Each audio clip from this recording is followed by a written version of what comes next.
Batacazo sin precedentes de la economía española. El Producto Interior Bruto del primer trimestre ha caído un 2,5%, alcanzando unos niveles que solamente podríamos recordar desde hace un siglo, casi un siglo, de cuando la Guerra Civil Española.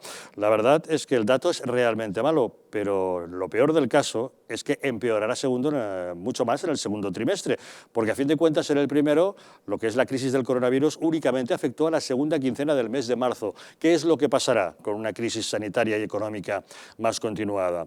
La verdad es que la situación económica es mala en un momento en el que los precios se comportan como era de esperar, bajada de los carburantes y subida de los alimentos. Preocupación grande en el momento de ir recuperando la actividad económica de nuestro país, aunque el Gobierno nos ha presentado un plan de transición hacia la nueva normalidad que no convence absolutamente a nadie. Hay quejas desde las comunidades autónomas, no solamente las gobernadas por otros partidos de la oposición, incluso de algunas gobernadas por el Partido Socialista, que no están de acuerdo con los criterios que marca el Gobierno de Pedro Sánchez. Entre otras cosas, se quejan de que nadie les ha consultado y además creen que hay que tener en cuenta las especificidades de cada uno de los territorios. Pero tampoco ha gustado en el mundo empresarial. La mayoría de empresarios, emprendedores, autónomos, comerciantes de todo tipo, creen que si tienen que abrir en determinadas condiciones no van a poder sacar adelante el negocio. A la mayoría de ellos les han parecido muy prometedoras unas palabras esta mañana de la vicepresidenta cuarta del Gobierno, Teresa Rivera, diciendo que no es obligatorio abrir cuando dice el Gobierno, que si uno se siente más cómodo puede permanecer con su persiana cerrada. Pero ¿podrán mantener los ERTEs quienes lo hayan hecho? Es un asunto prioritario del que nos ocupamos hoy, así que bienvenidos a Los Intocables.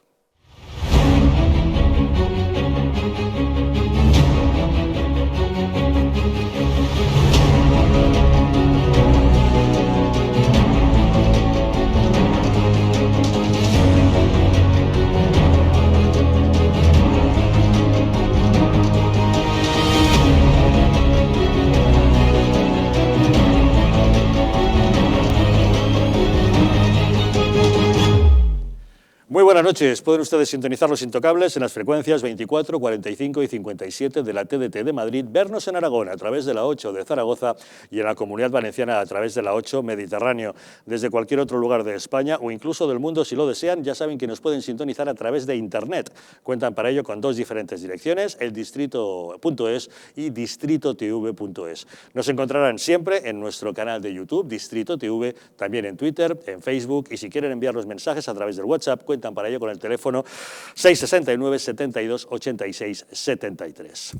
Y antes de entrar en materia, querría hacerles una pregunta. ¿Llegan ustedes a fin de mes? ¿Se encuentran con problemas financieros de algún tipo? Si es así, en Préstamos Madrid podemos tener solución a sus problemas. Con más de 1 millón de microcréditos concedidos, hemos solventado las dificultades económicas de miles de españoles como usted.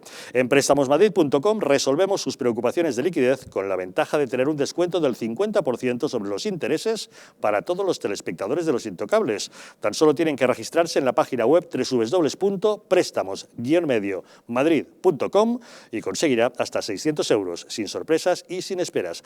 Recuerde, regístrese en prestamosmadrid.com y solo si se identifica como seguidor de Los Intocables obtendrá un descuento del 50% sobre los intereses. Nuestra economía se hunde. El Producto Interior Bruto del primer trimestre del año ha sufrido un desplome del 5,2%, la mayor caída de la historia desde que el Instituto Nacional de Estadística inició sus mediciones en 1970. Pero no solo eso, según comparaciones históricas, habría que remontarse a mediados del siglo pasado, a los periodos de guerras, para encontrar un dato similar. Como referencia más próxima, la peor caída que hemos sufrido en los últimos años fue la del primer trimestre de 2009, cuando el PIB cayó un 2,6%. Ahora estamos hablando del doble de caída, y eso que la crisis del coronavirus solo empieza a tener efectos económicos en los últimos 15 días de marzo. Enero, febrero y la primera quincena de marzo fueron buenos, lo que hace pensar que el dato del segundo trimestre será todavía mucho peor. La hostelería, el comercio y el transporte caen más de un 10,9%, la construcción un 8,1%, el consumo cae un 5,1% y el de los hogares un 7,5%. Solo crece el gasto de las administraciones administraciones públicas, que se dispara un 1,8%, un incremento que no se daba desde 2007. Se desploma la inversión en más de un 5% y las importaciones y exportaciones en más de un 8%. También hemos conocido la evolución de los precios. El índice de precios al consumo retrocedió 7 décimas en abril respecto a marzo y se situó en terreno negativo, en el menos 0,7%. Es la primera vez que este indicador entra en tasas negativas desde agosto de 2016. El Instituto Nacional de Estadística achaca este resultado a la caída del precio de los carburantes y ha destacado el comportamiento del precio de los alimentos, cuya tasa anual pasa del 2,5% al 4%. Suben especialmente los alimentos frescos al 6,9%, también 3 puntos por encima del mes anterior, y los envasados están en el 2,2%, 6 décimas por encima de marzo. Queremos conocer la opinión de Daniel Lacalle, economista, asesor financiero, gestor de inversiones y profesor de economía. Don Daniel Lacalle, muy buenas noches. Muy buenas noches, ¿qué tal? ¿Cómo estáis? Pues muy preocupados, porque esta caída del PIB del primer trimestre se veía venir, pero solamente afectaba a 15 días de marzo. En el momento en que afecte a los 3 meses puede ser el hundimiento total, ¿no? Si nosotros tomamos los datos de las 2 últimas semanas, la actividad cayó aproximadamente un 33% en las 2 últimas semanas de marzo. Eso significa que las expectativas para impacto en la economía para el segundo trimestre podrían ser de una caída de hasta el 20-22%, efectivamente. Qué barbaridad, porque ¿hasta dónde vamos a llegar entonces? Porque el Banco de España nos estaba dando una horquilla entre el 6,6 y el 13,6 de caída, usted nos lo pone ya en un 20. No, eso es trimestral, eso sería solamente en el segundo trimestre. Los datos del Banco de España asumen una caída del Producto Interior Bruto, ya está completamente abandonada la posibilidad de la primera parte de su estimación y las estimaciones, si se recupera poco a poco la economía, como se está diciendo, pues serían que entre el tercer y el cuarto trimestre recuperaríamos, pero quedaríamos todavía en el año 2020 con una caída anualizada de entre el 10 y el 12%. Entiendo. Me temo, de todos modos, que no podremos saber exactamente en qué punto estamos hasta que no termine la crisis grave de la pandemia sanitaria.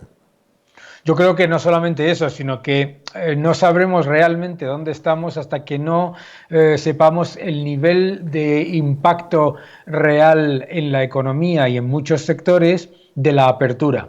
Ahora mismo la gran incógnita es cuando se lleve a cabo esa fase de apertura, con qué nivel de caída de ventas se van a encontrar la mayoría de los sectores. Porque no es solamente una cuestión del coronavirus, sino también si se va a mantener, por ejemplo, pues las fronteras cerradas, si se va a mantener la actividad máxima o la capacidad máxima de generación de ingresos de los pequeños comercios en un 30%. Entonces estamos hablando de caídas a lo mejor del 60, 70, 80%. Por eso el gran debate y lo que estamos diciendo muchos economistas hoy, en particular cuando nos escuchan, es, por favor, hay que tomar medidas urgentes porque el plan que presentó el gobierno estaba orientado para mitigar un paréntesis muy corto que volviese con una recuperación en V. Eso está completamente descartado, el plan está completamente obsoleto y nos podemos encontrar con que el desplome de empleo que se ha generado en el primer trimestre se convierta en un auténtico drama de empleo a final de año. Es especialmente preocupante la situación del turismo en España, teniendo en cuenta que es una de nuestras principales industrias. Creo que los economistas lo tasáis en torno al 12 o 15% del PIB. La gente que se dedica al turismo dice que puede estar en torno al 30% y en Canarias en torno al 80%. Si, como usted dice, no se recupera la apertura de fronteras y no se recupera la confianza en España, que venga turismo extranjero será muy complicado y será uno de los sectores que peor lo vaya a pasar. Y no solamente el turismo extranjero.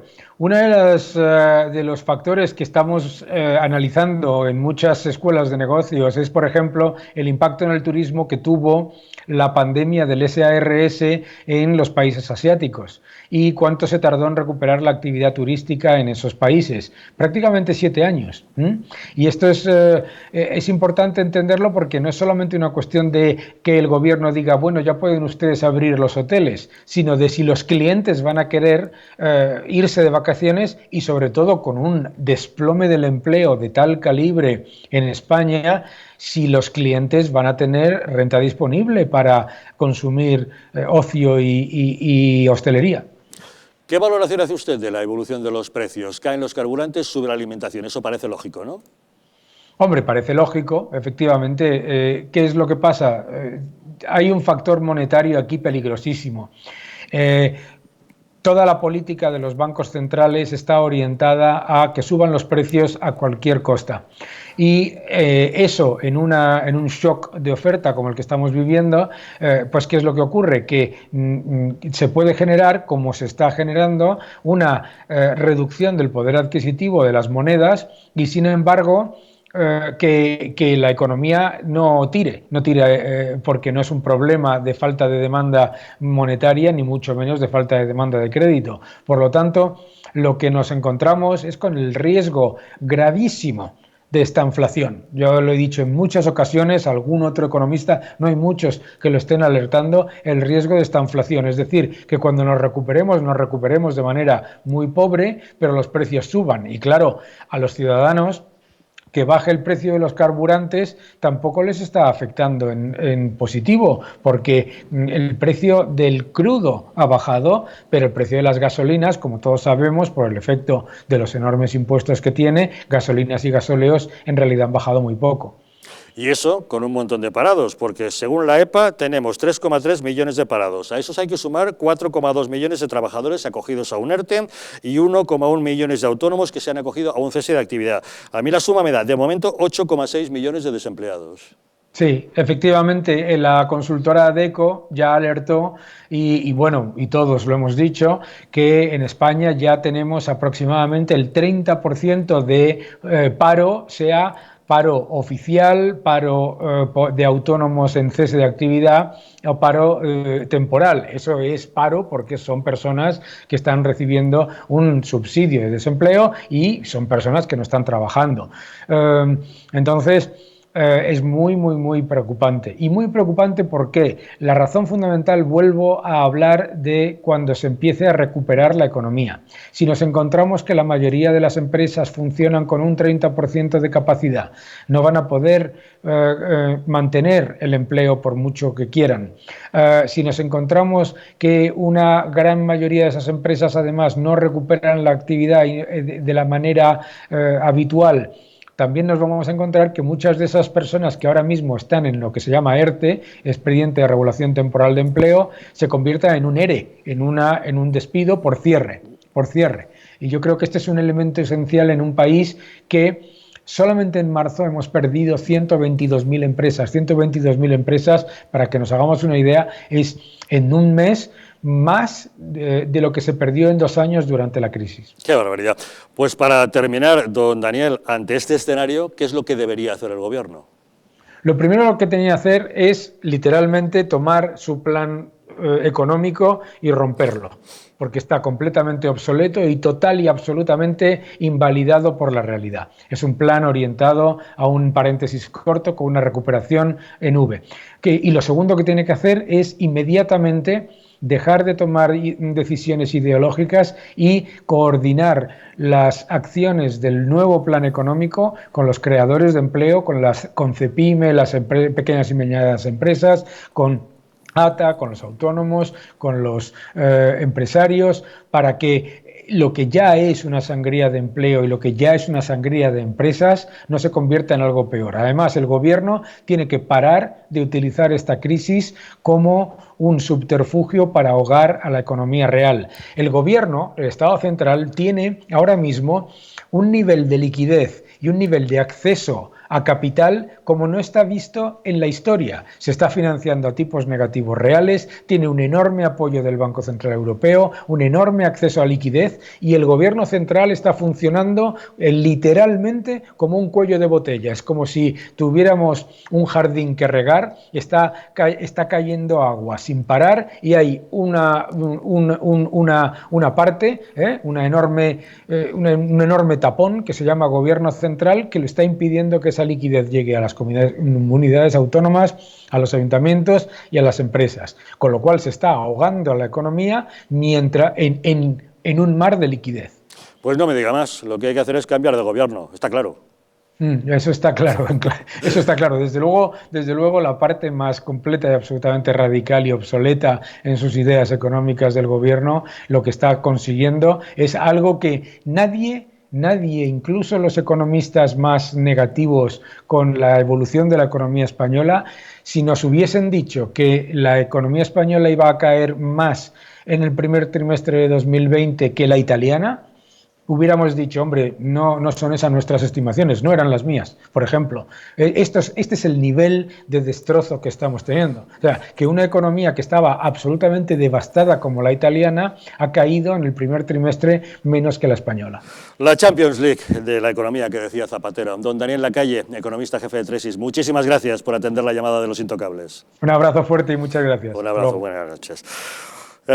Don César Sinde, muy buenas noches. Muy buenas noches, por decir algo, don Javier. Ya ha escuchado usted a don Daniel. Nada halagüeño el panorama que se nos presenta económicamente, ¿eh? No, es que, a ver, evidentemente, en fin, el surgimiento de esta pandemia no es culpa de este gobierno. Lo que sí es culpa de este gobierno es, como en 2008 hay muchas similitudes, aunque el matiz de la crisis es radicalmente diferente, pero hay similitudes. Negaron la crisis, no supieron verla, no supieron tomar medidas para anticiparse.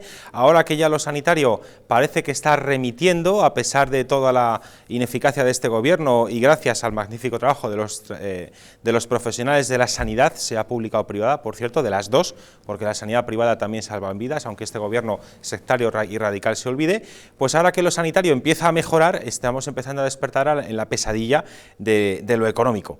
Y los datos que estamos viendo hoy de caída de PIB de más de un 5% son brutales, los datos de desempleo más aún. Hoy hemos conocido incluso que a los autónomos se les ha vuelto a pasar la cuota de abril cuando llevan todo marzo.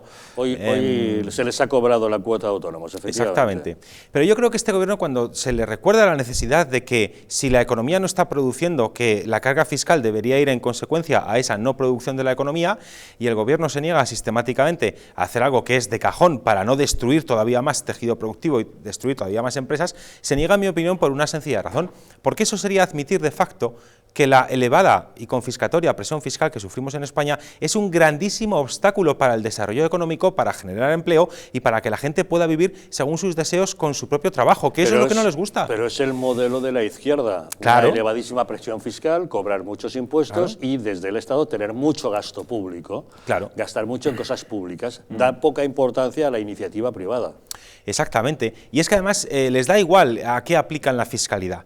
Porque yo podría entender que determinados artículos que pueden no ser de primera necesidad, pues tuvieran una carga impositiva más alta. Se podría entender, tendría cierta lógica. Pero con perdón de que me haga un umbral y hable de mi libro, pero es que ayer me llegó la factura eléctrica del último periodo a casa y estuve viendo detalladamente y resulta que de 59 euros de luz, prácticamente 30 euros son impuestos y costes políticos fijados por el gobierno, como la prima a las renovables de 12 euros, como los impuestos tanto indirectos como de IVA, que se me iba a 20 y pico euros. En total, de 59 euros, 30 impuestos y el resto por lo que era el consumo de la electricidad. Entonces, con lo cual de poco vale que una familia haga equilibrios tratando de ahorrar energía, pues si el consumo al final va a ser la parte menor de su factura. Claro, exactamente. Es que el 50% de esa factura, en este caso de electricidad que he recibido yo, y como yo, millones de españoles por desgracia, por eso lo traigo a colación, pues son costes que podrían no estar. Y cuando este gobierno dice que no va a dejar a nadie atrás, bueno, ha dejado ya a 30.000 personas abajo, en la tumba, quiero decir, o incinerados. Pero aparte de eso, es que, claro, encarecer el consumo o el acceso a bienes básicos como la energía o como el gas, que también tiene una tributación extraordinariamente alta, o como los combustibles, que aunque ahora por el confinamiento mucha menos gente está dejando de usar el coche, evidentemente, pero eso es otro ejemplo más de cómo vía impuestos indirectos nos encarecen innecesariamente un montón de artículos para gente además que no estamos ingresando y tenemos que estar satisfaciendo igual los impuestos. Ahora que estamos yendo a los supermercados, en muchas cadenas de supermercados, cuando te dan el ticket, te dan el porcentaje de impuestos que estás pagando en cada compra. A mí me gustaría que la gente, cuando vaya a comprar comida, lo mire, porque es que esta mañana he escuchado unas declaraciones del responsable del Banco de Alimentos de Madrid, que decía que si habitualmente antes de la crisis estaban sirviendo mensualmente 1 millón de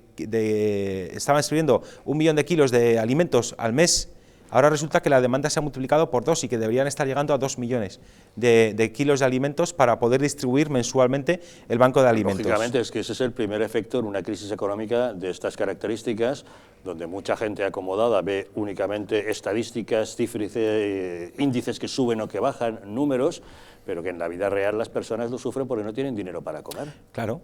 Y necesitan ir a la caridad para poder comer. Sí, exactamente. Yo la última compra que hice, gracias a Dios la pude pagar de mi propio bolsillo, de la última compra que hice prácticamente 20 euros eran impuestos.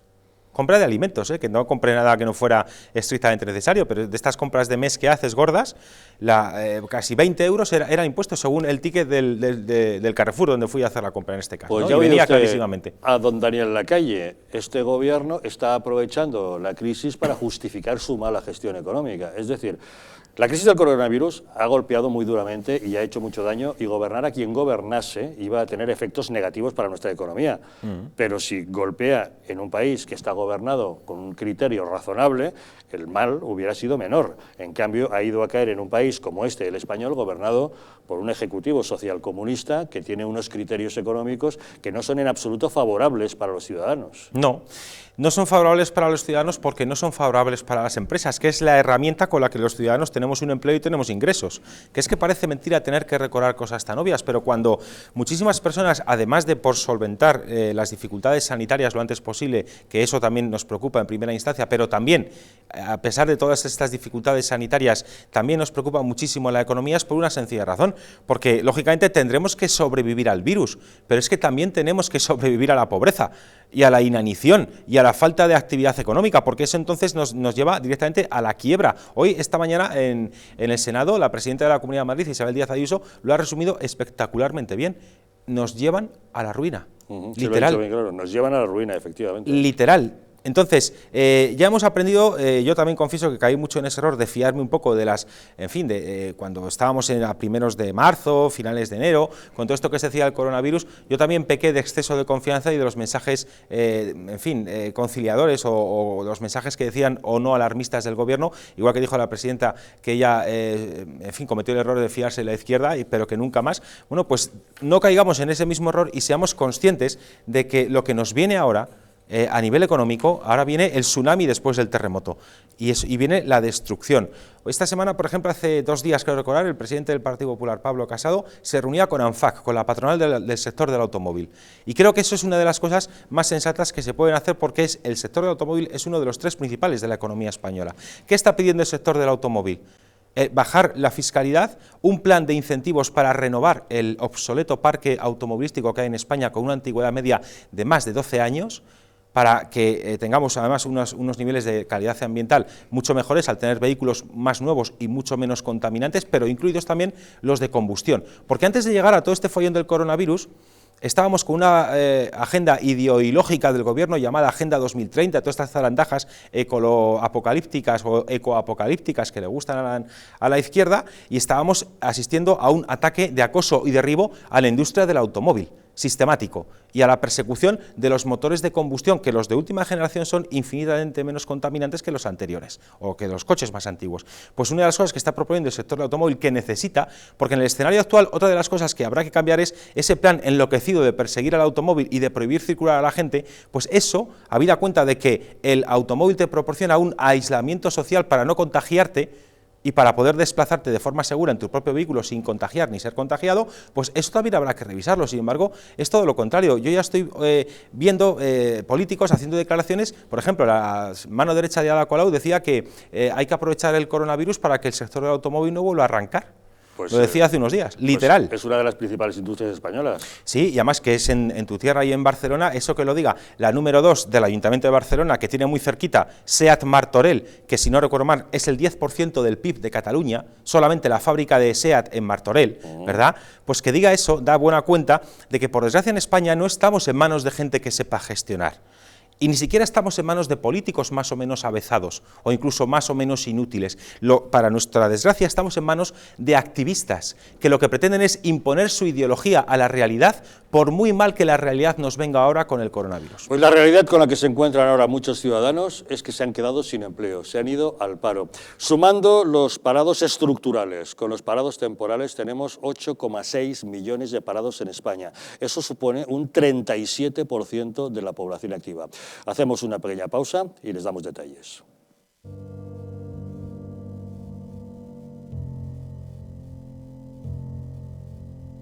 España no va a tener, como mucho, más allá de algún caso diagnosticado. ¿Qué le diría usted a una mujer que está dudando en ir o no a la manifestación del 8 de marzo? ¿Qué le diría? Que le va la vida, que le va su vida. Y el motivo es el miedo. No hay una razón médico-sanitaria. Y que no hay ninguna razón de salud pública que aconseje tomar ninguna medida o que impida la celebración de eventos de este tipo. Denunciábamos que los medios estábamos siendo demasiado alarmistas con el coronavirus. ¡Vamos a morir todos! ¡Estefanía! ¡Estefanía! ¡Gritad Estefanía! No hay nada de qué preocuparse, estamos muy tranquilos, ¿vale? El gobierno estaba perfectamente al corriente de los datos que tiene ahora desde el pasado día 4, pero no quiso tomar medidas justamente para no deslucir esa manifestación.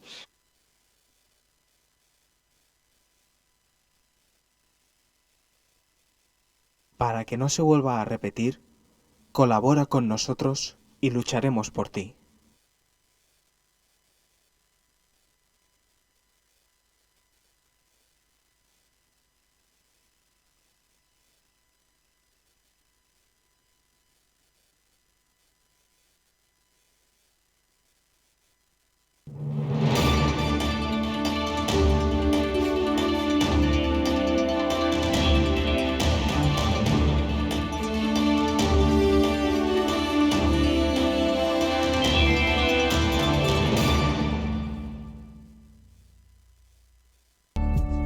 El cuidado de la flora intestinal es esencial para el bienestar digestivo, el metabolismo y el sistema inmunitario. La combinación de prebióticos y probióticos de Symbioline Megaflora, con 2 mezclas estandarizadas de LA5 y BB12, aporta más de 35 billones de microorganismos vivos. Y la vitamina B6 contribuye al metabolismo energético normal. Symbioline Megaflora, de Mundo Natural. ¿Está hundido tu colchón? ¿Estás cansado de tu viejo sofá? Ven a Muebles Adama, te fabricamos tu sofá o tu colchón a medida. Y no se te olvide preguntar por el dormitorio juvenil de tus hijos. Recuerda que tenemos descuentos especiales en muebles de salón. Estamos en la calle General Ricardos 190, Metro Oporto. Teléfono 91 525 2941 y en www.mueblesadama.com. El estrés, la ansiedad y un ritmo acelerado de vida influyen de forma directa en la calidad de nuestro sueño. Calm Plus, de Mundo Natural, es una combinación de aminoácidos esenciales como el L-triptófano, precursor de la serotonina, y la vitamina B6, que contribuye al funcionamiento normal del sistema nervioso y a disminuir el cansancio y la fatiga. Vive con tranquilidad. Calm Plus, de Mundo Natural. ¿Llegan ustedes a fin de mes? ¿Tienen algún problema económico que les plantee dificultades? Si es así, en Préstamos Madrid tenemos la solución a sus problemas. Con más de 1 millón de microcréditos concedidos, hemos solventado las dificultades económicas de miles de españoles como usted. En www.prestamos-mediomadrid.com resolvemos sus preocupaciones de liquidez con la ventaja de tener un descuento del 50% sobre los intereses para todos los telespectadores de Los Intocables. Tan solo tienen que registrarse en la página web www.prestamos-mediomadrid.com y conseguirá hasta 600 euros, sin sorpresas, sin esperas. Recuerde, regístrese en www.prestamos-mediomadrid.com y solo si te identificas como seguidor de Los Intocables obtendrás un descuento del 50% sobre los intereses.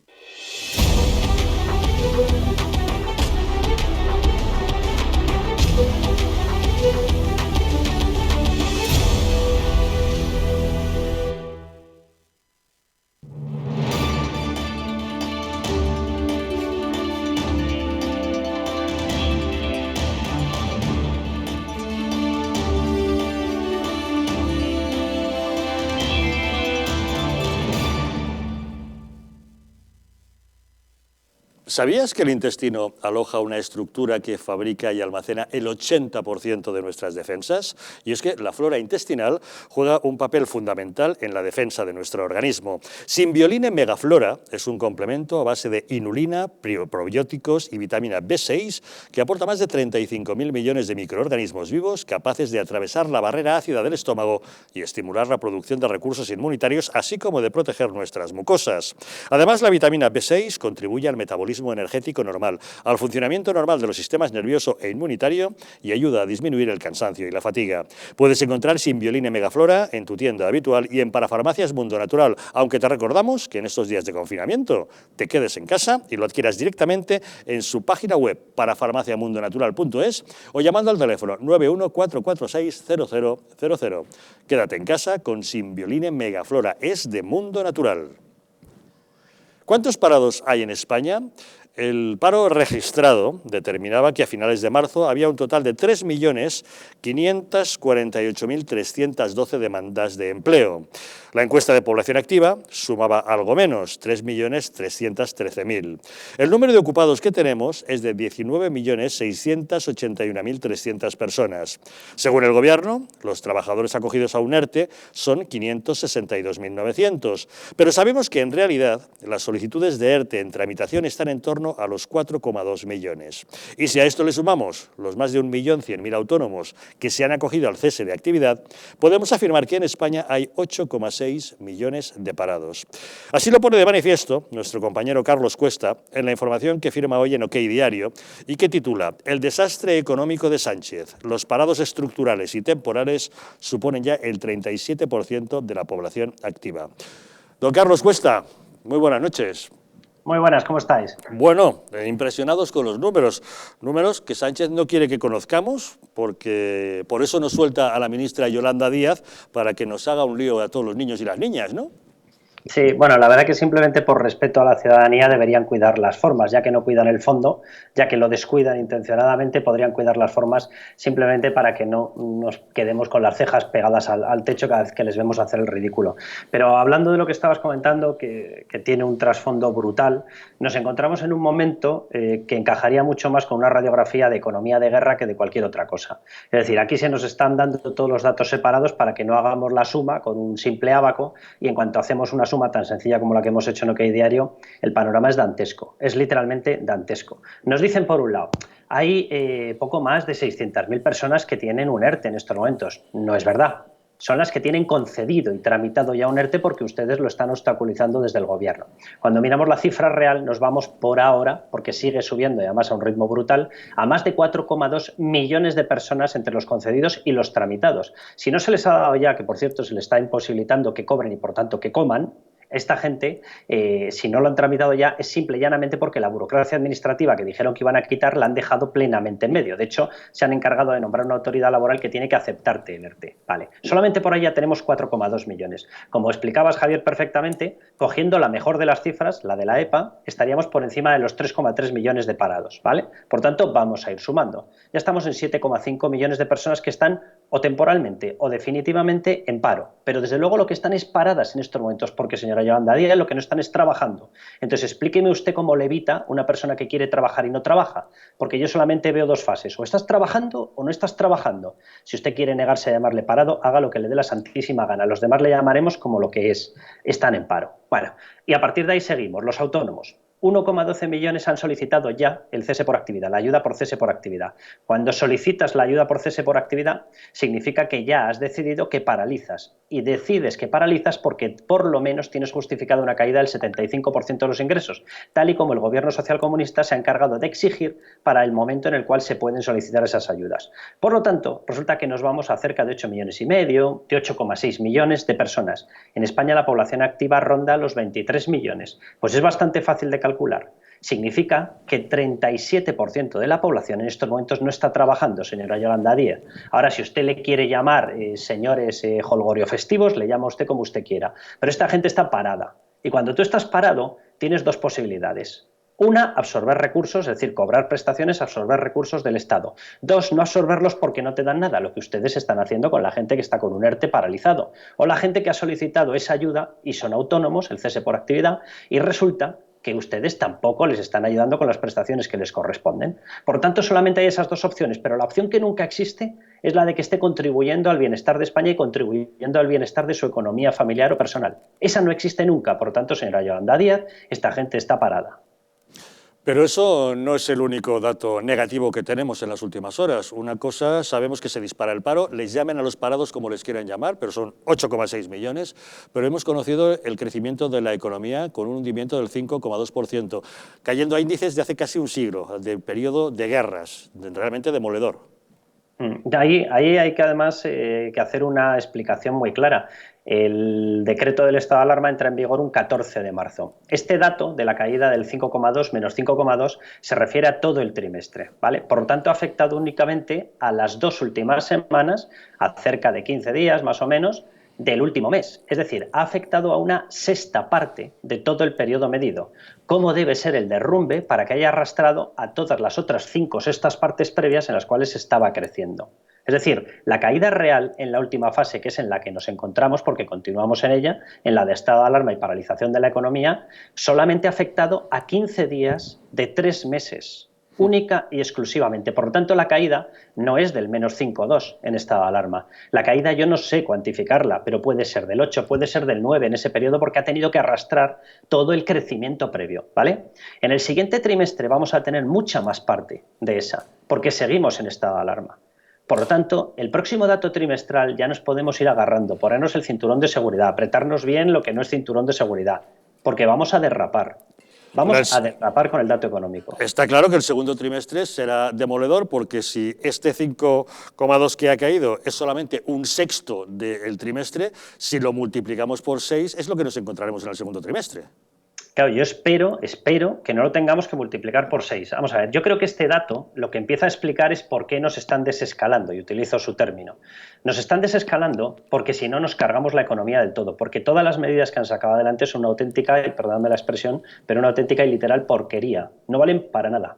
Las medidas económicas que han puesto en circulación son absolutamente inservibles, no sirven para nada. Para nada. Y está la economía cayendo a plomo. Nos están desescalando con el riesgo de incrementar los contagios, con el riesgo de que haya más muertes, simple y llanamente porque ya dan por hecho que la mortalidad, la letalidad no son capaces de controlarla. Y ahora quieren por lo menos intentar frenar no una recesión a la que vamos de cabeza. No. Lo que quieren es intentar parar una depresión, que es cuando te estabilizas en una recesión. Saben perfectamente, lo niegue quien lo niegue, la señora Yolanda Díaz, la señora Nadia Calviño, Pedro Sánchez, el astronauta, lo niegue quien lo niegue, saben perfectamente que estamos en un momento en el que podemos entrar en una depresión. Por cierto, comparado con economías como la alemana, como la austríaca, como la portuguesa, que lo está haciendo de maravilla, tendrán un gobierno social comunista y todo lo que quieran, pero nos han debido tocar los más tontos de la barraca social comunista. Bueno, como el resto no lo están haciendo igual de mal que nosotros, los demás van a salir mejor. Cuando tú pierdes la posición competitiva, significa que tus empresas pierden cuota de mercado, y cuando tus empresas pierden ventas en el exterior, pierden cuota de mercado, se quedan fuera. Y cuando te quedas fuera significa que no puedes reabsorber toda la plantilla que tenías en ERTE, sino que la tienes que convertir de ERTE en ERE. Y por lo tanto pasan a ser parados definitivos. Por eso nos están soltando con todo el riesgo del mundo. Por eso no tenemos test, porque no saben ni comprar un test. Lo que hacen las empresas normales, el gobierno de Pedro Sánchez no sabe hacerlo. Y nos están sacando con un nuevo riesgo para la salud, simple y llanamente porque saben que si no, lo de la salud ya saben que no lo controlan. Pero es que además nos pueden subir en la mayor crisis que se haya visto en las últimas décadas de España. ¿Y qué valoración haces, Carlos, de la caída de los precios? El IPC en un menos 0,7. Pero es normal. Claro, si es que al final el IPC lo que te está midiendo es precisamente una falta de demanda. Pero ¿cómo va a haber demanda si estamos todos encerrados en las casas? Claro que nos vamos a ir abajo. Claro que tenemos un riesgo brutal de entrar en una cosa que se llama estanflación, es decir, que tengamos una deflación y además tengamos un estancamiento, que entremos en una situación lamentable. Entonces, claro que puede ocurrir esto, claro que tenemos esos problemas, claro que podemos entrar en unas situaciones tremendas, por supuestísimo que podemos entrar. Entonces, este dato lo que empieza a marcar es una caída del consumo, lógico, y eso es un problema muy serio. Esta inflación, el mismo término que acaba de decirnos Daniel Lacalle cuando hemos hablado hace unos minutos con él. Y Carlos, cuéntanos, ¿hasta qué punto esta gravísima crisis económica que tenemos es debida a la crisis sanitaria del coronavirus y en qué porcentaje es responsabilidad de este gobierno social comunista? Vamos a ver, el COVID evidentemente no es una invención de Pedro Sánchez, la desprotección nuestra frente al COVID sí es un problema de Pedro Sánchez. El COVID lo hemos visto en Portugal, lo hemos visto en Austria, lo hemos visto, en Reino Unido, que tiene una situación no controlada y que no está gestionando correctamente, está gestionando mucho mejor que nosotros. Vamos a ver, aquí el problema al que nos enfrentamos y el problema en el que estamos es de habernos generado una desprotección brutal, con lo cual se ha instalado un contagio masivo. Ese contagio masivo ha provocado un colapso sanitario que no era responsabilidad de los hospitales. Los hospitales nunca pueden estar preparados para multiplicar por 20 o por 30 la tasa de personas que te entra y que te acude o intenta acceder a una UCI. A partir de ese momento se nos dispara el coste sanitario, seguimos sin material, con lo cual se nos dispara aún más la tasa de contagios porque el propio personal sanitario entra en esta espiral negativa y a partir de ahí lo que tenemos es un parón total de la sociedad y un parón total consecuente de la economía. Todo lo que yo he descrito después de que entrara a través de nuestras fronteras el coronavirus sí es responsabilidad de Pedro Sánchez. Pedro Sánchez sí es responsable de haber desprotegido a la población. Pedro Sánchez sí es responsable de haber desprotegido a la economía. Pedro Sánchez sí es responsable de haber gastado muchísimo más de lo que debía previamente. Nosotros hemos entrado en esta situación después de recibir un dato de 33.000 millones de déficit. Eso claro que es problema de Pedro Sánchez, que no hubiese gastado ese dinero tal y como se le advirtió. Nosotros hemos entrado con unos impuestos excesivos, con lo cual las empresas y el sector privado no han podido hacer caja para soportar lo que venía. Nosotros en mitad de todo esto no hemos tenido ayudas para que mantuviesen los puestos de trabajo, sino para que los mandaran a ERTES a los trabajadores. Las empresas no han sido ayudadas con rebajas de impuestos, las empresas no han tenido exenciones del pago de cotizaciones sociales. De todo eso es responsable Pedro Sánchez en primera persona. Pues estamos en las peores manos posibles en estos delicados momentos. Carlos Cuesta, muchísimas gracias por habernos acompañado en Los Intocables. Un abrazo fuerte. Hasta luego, muy buenas noches. Don José María Garrido, le damos la bienvenida, muy buenas noches. Buenas noches, un placer. Bueno, la situación realmente mala, ¿eh? Tenemos parados disparados, tenemos el hundimiento de la economía, tenemos los precios como están. ¿Qué valoración hace? Bueno, sobre todo lo peor es que parece que todo esto está empezando, ¿no? Estaba escuchando con atención a Carlos Cuesta.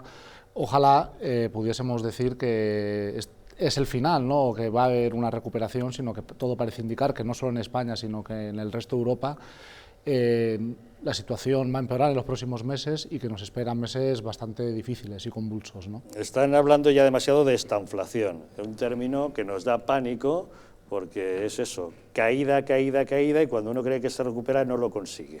Una de las claves consiste en saber si solo va a ser en España o en el resto de países y si va a haber una respuesta europea a la crisis, ¿no?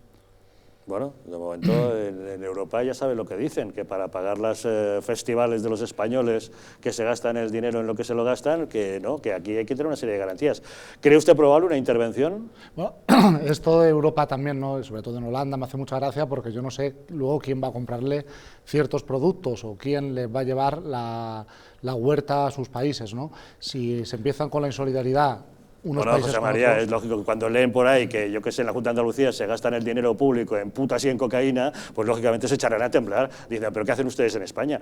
Si luego ven que hay un montón de gasto público, por mucho que Bruselas avisa de que controlen ustedes el déficit, y sin embargo aquí, venga, políticas sociales, y se gasta tanto, pues lógicamente no se fían de darnos dinero y dejar que lo gastemos como queramos. Querrán controlar el destino final, ¿no? Si la Unión Europea no acepta que deba haber una intervención global, estar todos los países de forma conjunta, mal lo vamos a pasar no solo el sur de Europa, sino también el norte, porque ellos necesitan vender y necesitan adquirir productos que España sí que les lleva, ¿no? Yo creo que al final estamos muy conectados, el mundo, Europa, deberá seguir globalizada y no basta, ¿no?, con insultar y descalificar siempre a los países del sur, ¿no?, donde evidentemente ha habido malas prácticas, no en la Junta de Andalucía anteriormente, sino en todos los gobiernos autonómicos de aquí, de este país, pero la corrupción no es made in Spain. No, pero si ellos ven un gobierno inoperante como el que tenemos actualmente en España, es lógico que no se fíen de nosotros. Si vieran un gobierno serio,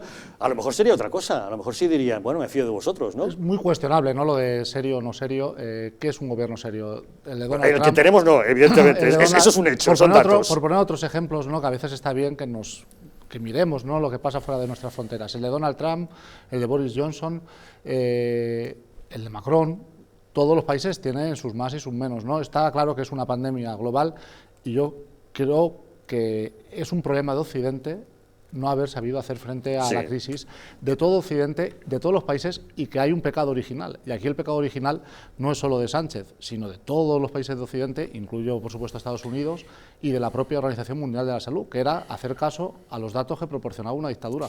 Sí, pero en España va a afectar mucho más por culpa de nuestro gobierno. Porque ha pasado en todas partes, pero donde ha habido más muertos por cantidad de habitantes, donde va a haber peor situación económica, es por culpa del gobierno que tenemos en España.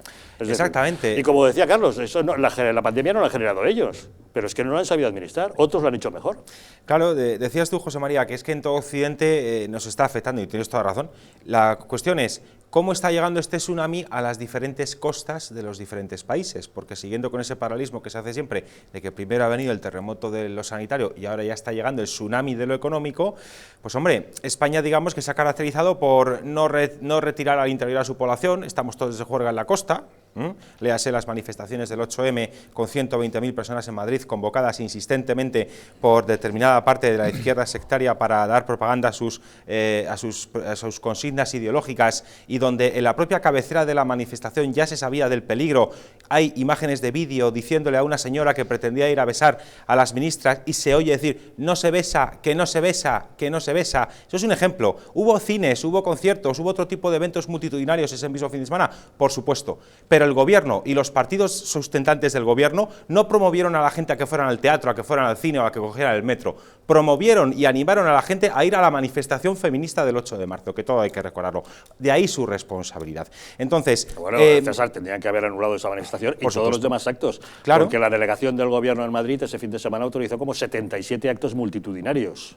Mejor me lo pones. Entre ellos también la reunión de Vox en Vistalegre. Es que tenían que habérsela prohibido, argumentando eso, la de Vox y la de todos los demás. Por supuesto. Pero también la mascleta en Valencia, donde se fue Ábalos o cosas por el estilo. Claro, pero es que, efectivamente, pero hay un famoso tuit de Podemos, donde en un mapa de España empiezan a poner puntitos de todos los lugares donde Podemos estaba promoviendo manifestaciones. 400 puntos en toda la geografía nacional. Está en la propia, si no lo han borrado, en el propio Twitter de Podemos. Entonces, Podemos por aquellas fechas no estaba animando a la gente a ir a ningún otro tipo de evento que no fuera la manifestación del 8M. Y eso es así, eso no es un bulo, eso es un hecho. Por tanto, la responsabilidad, o mejor dicho, la irresponsabilidad por no haber sabido prevenir lo que nos venía, ahora se torna mucho más grave. Y luego, a nivel económico, teniendo el sistema económico que tenemos y la diversificación por sectores que tenemos, con una preponderancia del sector servicios, que es prácticamente 75-80% del PIB, que por tanto vive de la demanda interna, y que por tanto no tenemos un tejido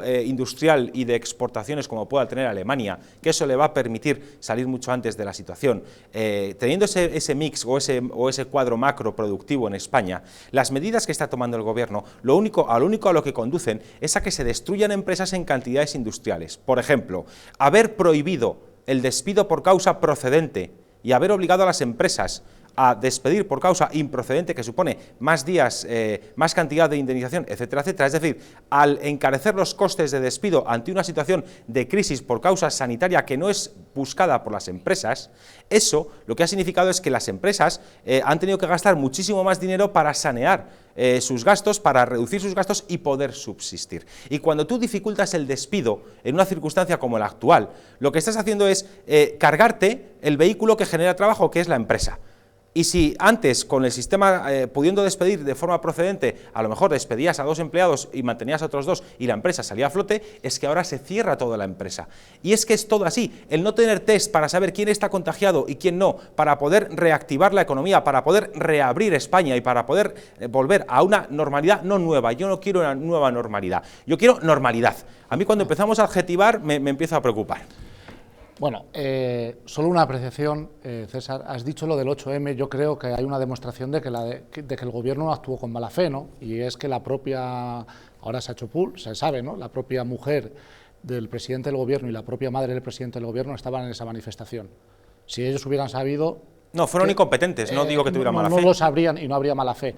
Lo mismo me sirve para el señor Ortega Smith de Vox, que había indeseables que le decían que él sabía que estaba malo y que había ido al mitin y había contagiado a mucha gente en ese mitin, ¿no? Yo creo que no hay mala fe, ¿no? Ni por parte de Vox, ni por parte de... incompetencia. Lo que hay es mala utilización de los datos por parte de las autoridades sanitarias, que están advertidas por la OMS, y que tenían que haber prohibido todo eso. Un ejemplo, ¿no? En Francia, la semana siguiente se hacen unas elecciones, en París.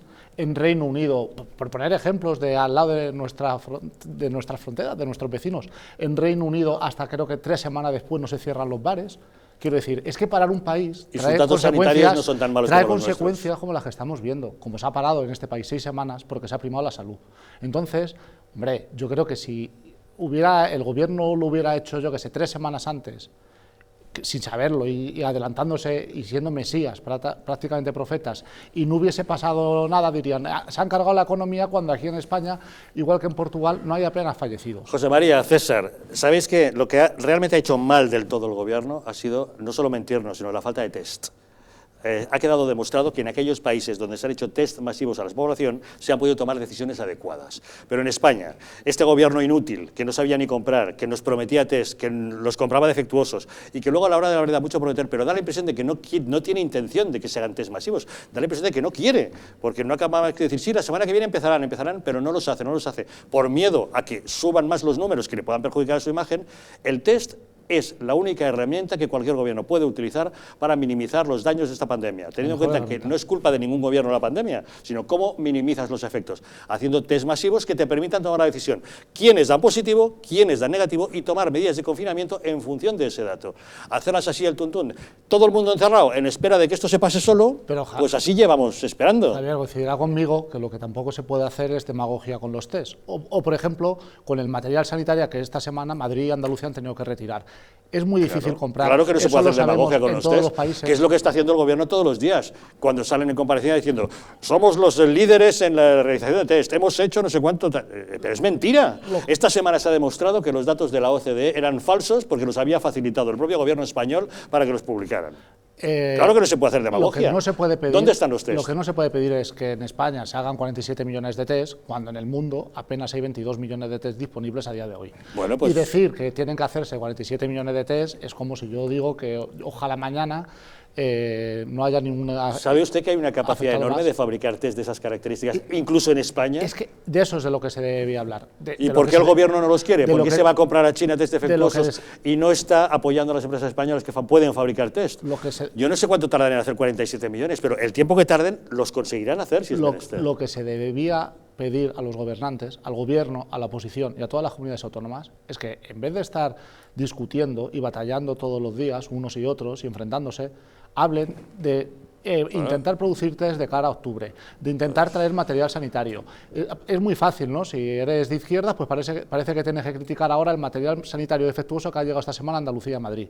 Si se es de derechas... No, tampoco hago usted tabla rasa, porque mira lo que pasó en el ébola. Nada comparable a esto, y la izquierda se lanzó como una jauría contra el gobierno cuando no era ni una mota en comparación a lo que tenemos aquí, y en cambio aquí la oposición ha sido súper respetuosa con el gobierno, le ha prestado su apoyo hasta que ya empiezan a criticar diciendo ya basta, porque van de chapuza en chapuza este gobierno nefasto. Mal hacemos si lo que se llama la unidad de los balcones de verdad se rompe en España en el inicio de la crisis, es decir, queda mucha guerra por ganar, esto van a ser cuestión de meses, la prioridad no debe ser criticar a ningún gobierno. No se equivoque, los balcones aplauden a los sanitarios, no a su magnífico presidente del gobierno.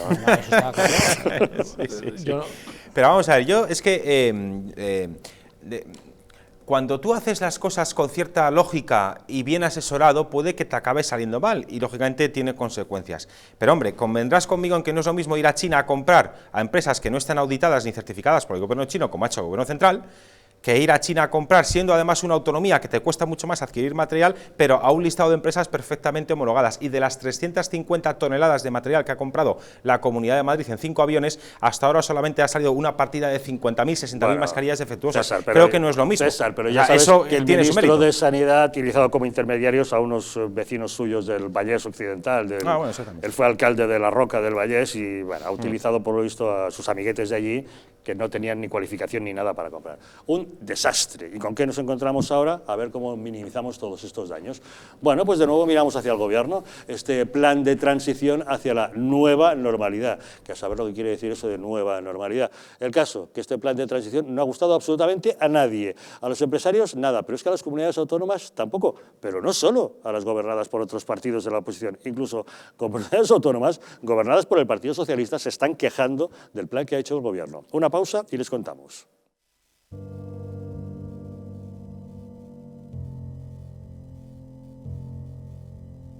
España no va a tener, como mucho, más allá de algún caso diagnosticado. ¿Qué le diría usted a una mujer que está dudando en ir o no a la manifestación del 8 de marzo? ¿Qué le diría? Que le va la vida, que le va su vida. Y el motivo es el miedo. No hay una razón médico-sanitaria. Y que no hay ninguna razón de salud pública que aconseje tomar ninguna medida o que impida la celebración de eventos de este tipo. Denunciábamos que los medios estábamos siendo demasiado alarmistas con el coronavirus. ¡Vamos a morir todos! ¡Estefanía! ¡Estefanía! Gritad Estefanía. No hay nada de qué preocuparse, estamos muy tranquilos, ¿vale? El Gobierno estaba perfectamente al corriente de los datos que tiene ahora desde el pasado día 4, pero no quiso tomar medidas justamente para no deslucir esa manifestación.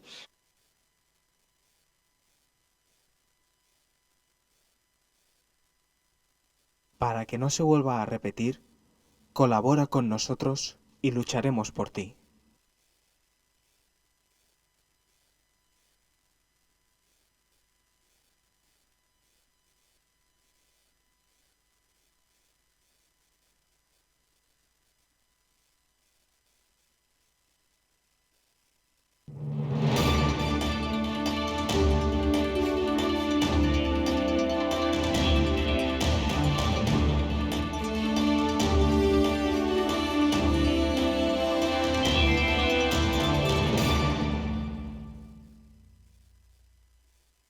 Un estilo de vida saludable, la dieta y el ejercicio físico ayudan a disminuir los niveles de colesterol. Divecol Forte de Mundo Natural contiene cardo mariano, coenzima Q10 y levadura de arroz rojo que aporta 10 miligramos de monacolina K que contribuye a mantener niveles normales de colesterol sanguíneo. Protege tu corazón, protege tu salud. Divecol Forte de Mundo Natural. En Alurin Clinic la medicina se convierte en cuidado y belleza gracias a nuestros expertos médicos estéticos y cirujanos plásticos.